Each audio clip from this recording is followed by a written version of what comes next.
Have you ever felt the weight of knowing what you were born to do, and still running from it? Not because you're lazy or rebellious, but because you're scared. Scared of failing. Scared of succeeding. Scared of being seen. That's Jonah. He wasn't trying to be dramatic. He just didn't want the mission God gave him. He'd rather disappear into the background than step into something sacred. Because when your calling threatens your comfort, the sea feels safer than the stage. So Jonah ran. Not from God's anger, but from God's grace. Because grace asks us to forgive what we still resent. And Jonah wasn't ready, so he got on a boat.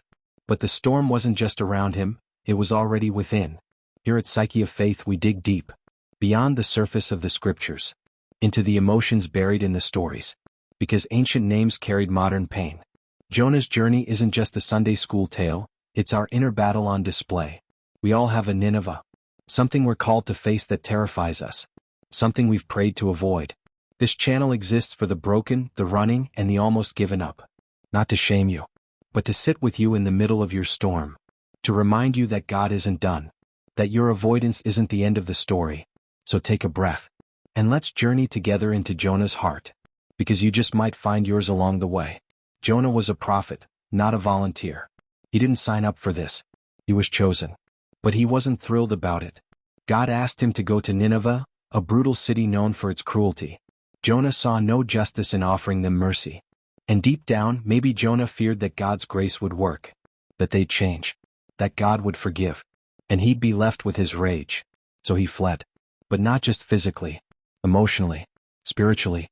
He turned his back not only on Nineveh, but on the parts of himself that didn't want to heal. Running from purpose takes many shapes. Sometimes it looks like procrastination. Sometimes like staying busy with everything else. Or choosing safe things that don't scare us. Jonah wasn't lazy, he was overwhelmed. Because stepping into purpose often means losing control. And our brains crave safety, not surrender. He boarded a ship to Tarshish. Not because he wanted to go there, but because it was anywhere else.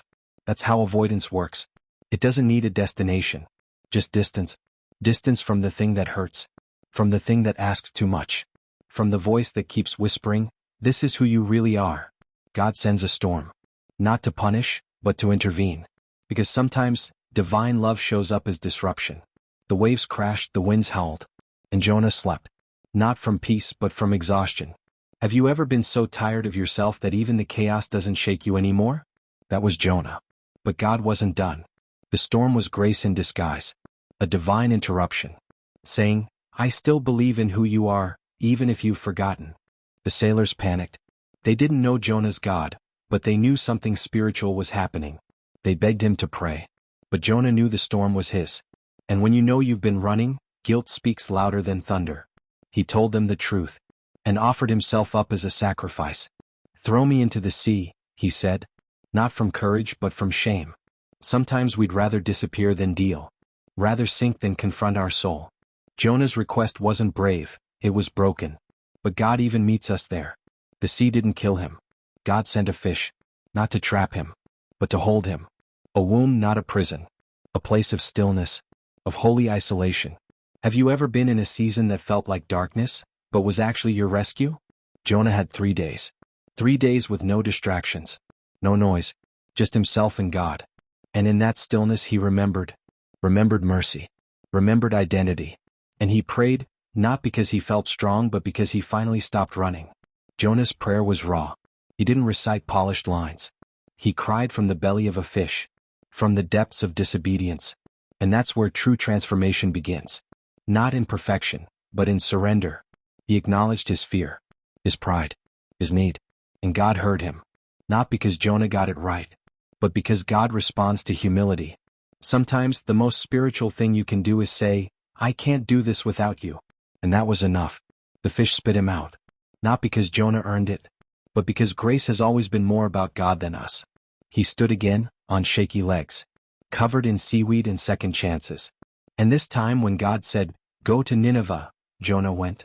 He walked into the place he once ran from. Still afraid. Still unsure. But now obedient.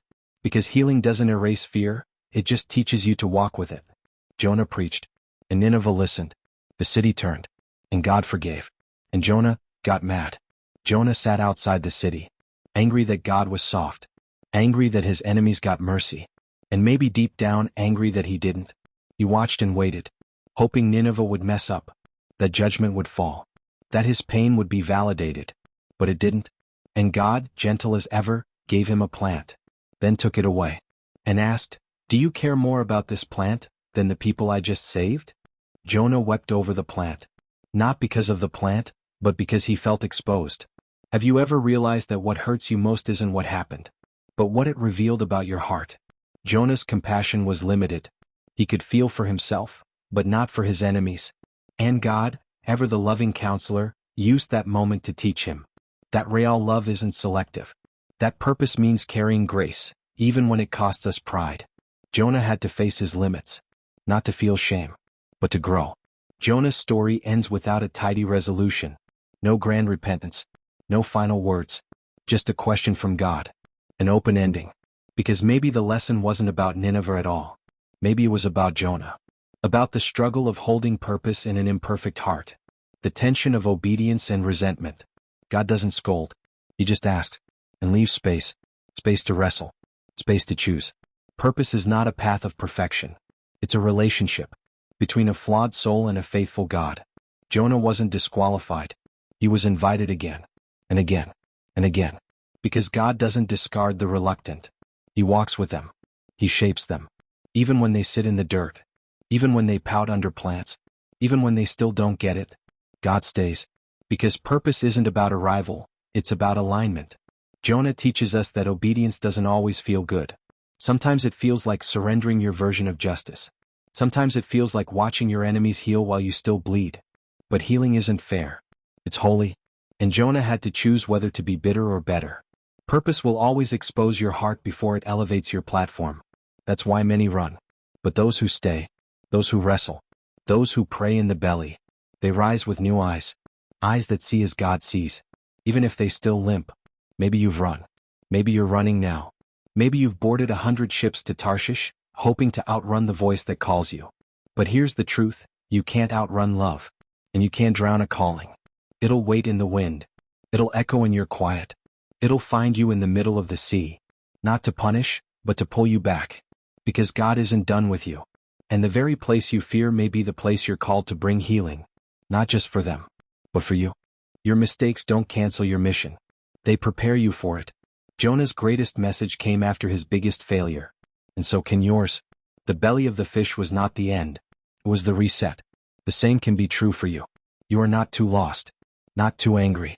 Not too late. Your next step doesn't have to be perfect. It just has to be honest. And maybe that's where grace begins again. In the turning. In the trying. In the trusting. Before you keep scrolling. Before you forget this video. Ask yourself, what is my Nineveh? What have I been avoiding not because I can't, but because it costs too much? What if that very thing is the path to my healing? Sit with it. Let the silence speak. Let the storm teach. And let the fish hold you. Until you're ready to rise. Not perfect, but real. Ready to walk forward one honest step at a time. Jonah's story didn't end in glory. It ended in conversation. In tension. In transformation. And maybe that's more beautiful than a perfect ending. Because it shows us that God doesn't need us to arrive. He just needs us to return. Again. And again. So don't wait to feel worthy.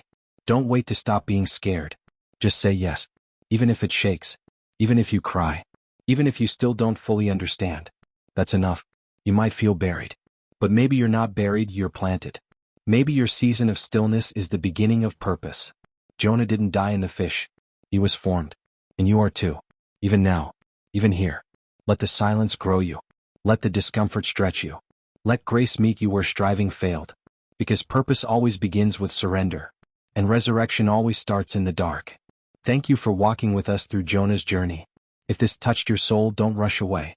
Breathe it in. Let it settle. And if you're ready, subscribe to Psyche of Faith for more stories that speak to the unseen battles inside us. Leave a comment. And remember, you're not alone. Your purpose is not lost. And God is not done. You're still in the story. And the story is still sacred.